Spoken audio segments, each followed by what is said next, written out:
Sa mundo ng showbiz, magbabagong taon na Mrs. Santos ang aktres na si Carla Abellana. Ang ilang tagpo sa kanilang kasal ng kanyang non-showbiz partner at high school sweetheart na si Dr. Reginald Santos, panoorin sa report na ito.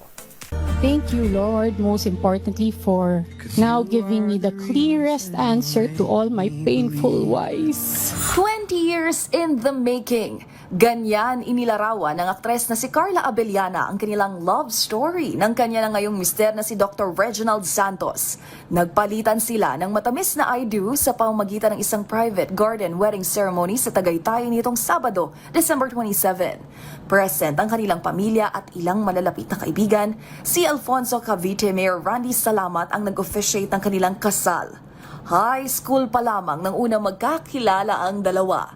Sa nga ng netizens, hango sa iconic line ng isang pelikula, parang si Mama Mary daw ang kapuso star sa suot na square neckline, Rosa Clara wedding gown at lace veil. Habang ang dashing groom, isang cream color tuxedo ang isinuot sa kanilang big day.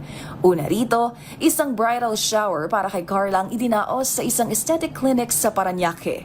Maugunita na unang araw ng Disyembre nang inanunsyo ng aktres ang kanilang engagement. But ultimately, every single step was worth it. I'm home at last.